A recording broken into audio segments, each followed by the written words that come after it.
विद्यार्थियों नमस्कार। मैं डॉक्टर सहदेव पारिक श्री गोविंद गुरु राजकीय महाविद्यालय बांसवाड़ा से। विद्यार्थियों, आज हम बीए प्रथम वर्ष के समाजशास्त्र विषय के प्रथम प्रश्न पत्र आज के प्रकरण परिस्थिति और भूमिका के अंतर्गत आज हम परिस्थिति विषय के प्रकाश डालने का प्रयत्न करेंगे। तो परिस्थिति होती क्या है, जिसे इंग्लिश भाषा में हम स्टेटस कहते हैं। तो प्रत्येक व्यक्ति जो है वो किसी भी समाज या समूह में समय विशेष पर किसी न किसी स्थान या पद के साथ रहता है, जिसमें कोई उच्च पद पर होता है, कोई निम्न पद पर होता है।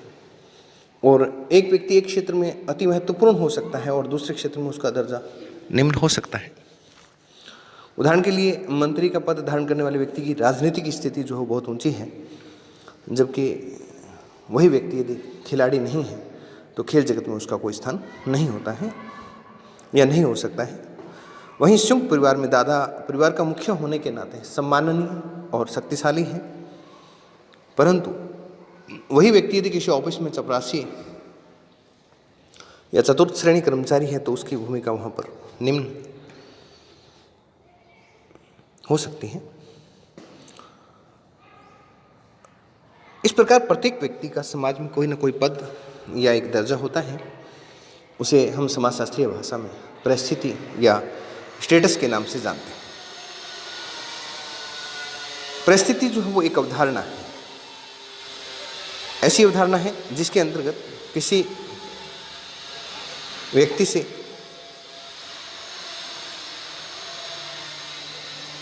उस परिस्थिति को धारण करने के पश्चात उसका जो पद होता है वही उसकी परिस्थिति बन जाती है। और परिस्थिति धारण करने के पश्चात व्यक्ति जो कुछ कार्य करता है, जिसके अनुरूप वह भूमिका निर्वाह करता है, वही उसकी भूमिका कहलाती है। प्रत्येक समाज की जो संरचना और संगठन की यदि हम बात करें तो उसके निर्माण में विभिन्न व्यक्तियों द्वारा धारण की गई विभिन्न प्रकार की परिस्थितियाँ और भूमिकाओं व्यवस्थित संयोग निर्मित होता है। और इसी संयोग को परिभाषित करते हुए समाज को भी एक सामाजिक परिस्थितियों का जाल के रूप में परिभाषित है। अनेक परिस्थितियां व्यवस्थित रूप से मिलकर के संपूर्ण समाज का निर्माण करती हैं। समाज में अनेक महत्व एवं उपयोगिता के आधार पर ही परिस्थितियों के साथ सम्मान और शक्ति जुड़ी होती है। प्रत्येक सामाजिक परिस्थिति और भूमिका का संबंध सामाजिक आदर्शों, मूल्यों और मानदंडों से भी जुड़ा होता है। एक परिस्थिति को धारण करने वाला व्यक्ति कैसा व्यवहार या वैसा ही व्यवहार करेगा जैसा उस परिस्थिति से संबंधित मानदंडों द्वारा अपेक्षित और मान्य होता है।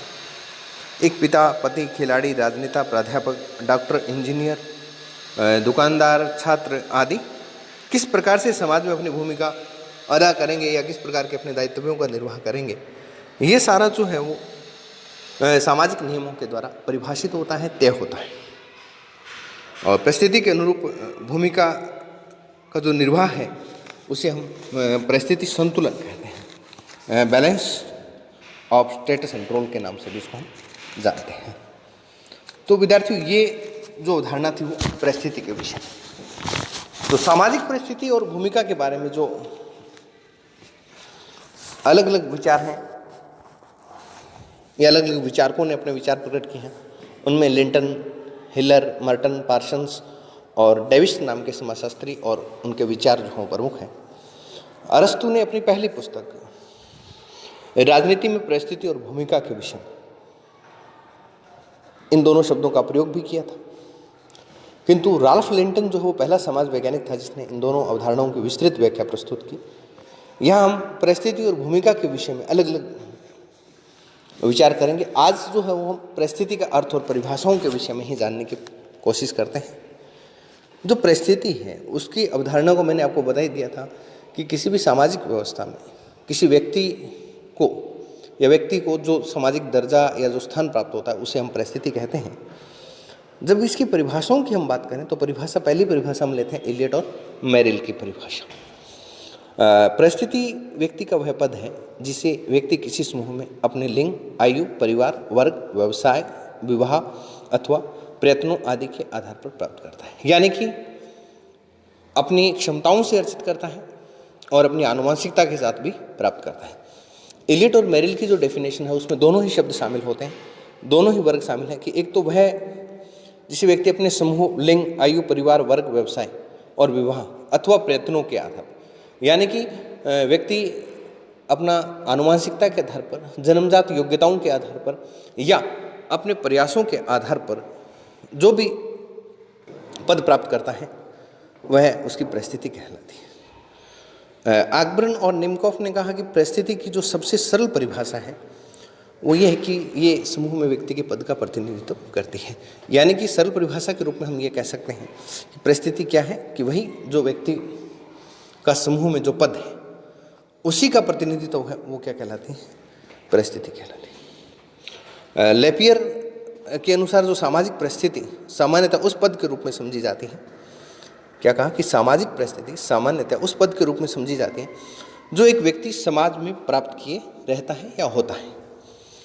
किम्बाल यंग की बात करें तो उन्होंने कहा कि प्रत्येक समाज तथा समूह में प्रत्येक व्यक्ति को कुछ कार्यों को संपन्न करना होता है और जिनके साथ शक्ति और प्रतिष्ठा की कुछ मात्रा भी जुड़ी होती है, और शक्ति तथा प्रतिष्ठा की जिस मात्रा का हम प्रयोग करते हैं वही उसकी परिस्थिति है।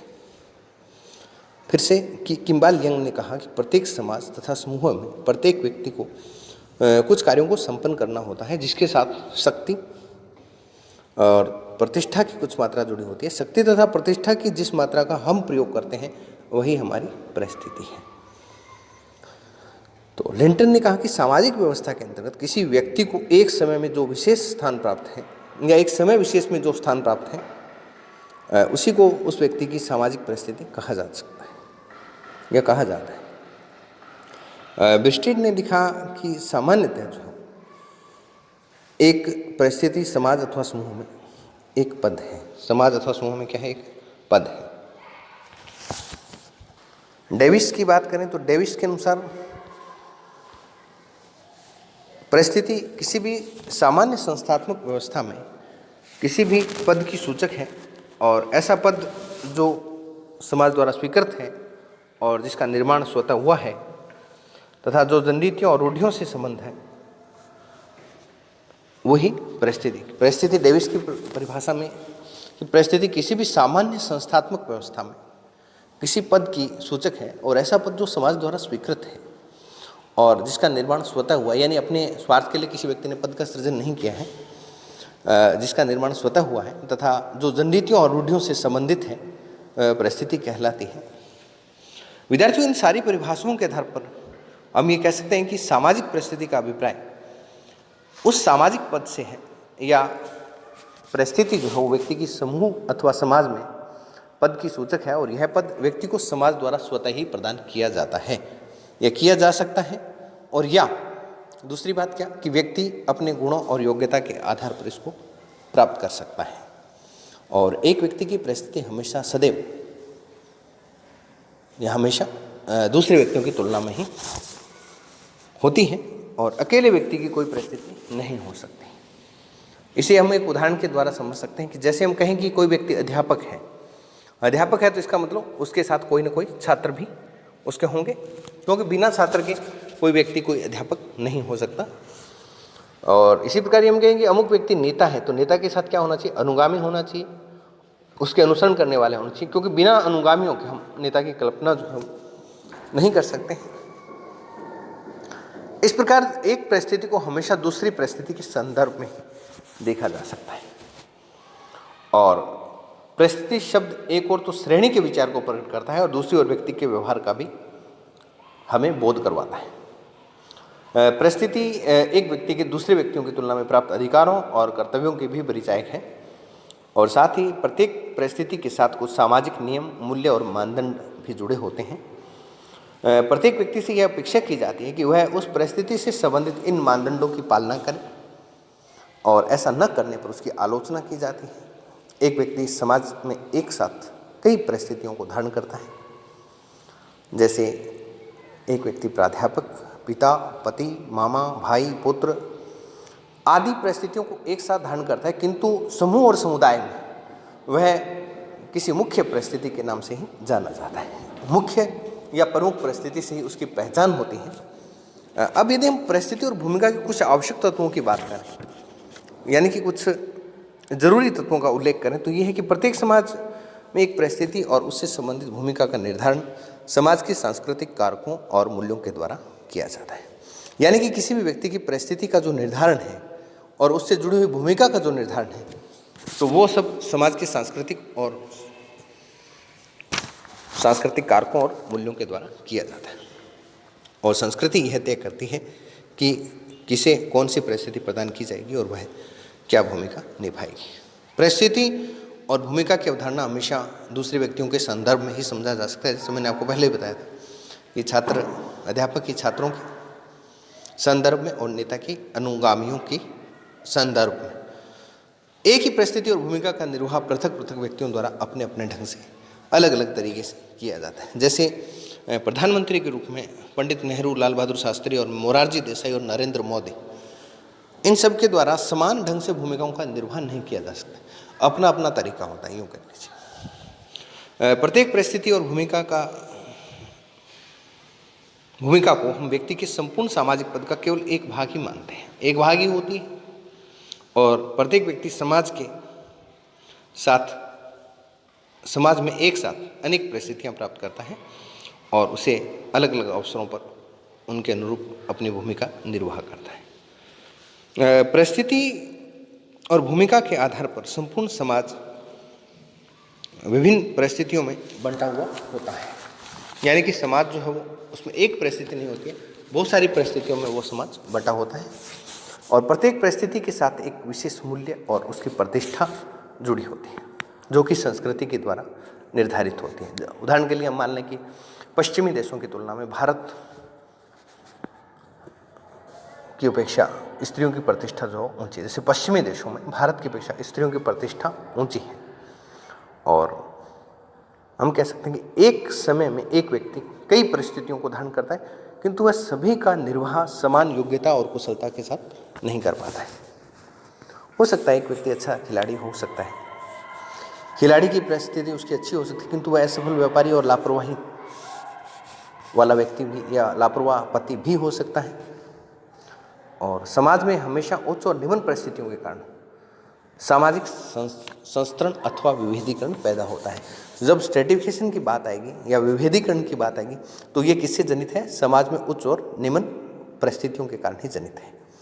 और समाज में जो है वो कुछ परिस्थितियाँ प्रदत्त होती हैं जो कि एक व्यक्ति समाज को बिना किसी प्रयासों के उसे स्वयं प्रदान करता है, और दूसरी कुछ ऐसी परिस्थितियाँ होती हैं जिन्हें व्यक्ति अपनी योग्यता और क्षमताओं के आधार पर, प्रयासों के आधार पर प्राप्त कर लेता है। तो विद्यार्थियों, आज के इस वीडियो में इतना ही। आगामी वीडियो में किसी नेक्स्ट टॉपिक पे चर्चा करेंगे। तब तक के लिए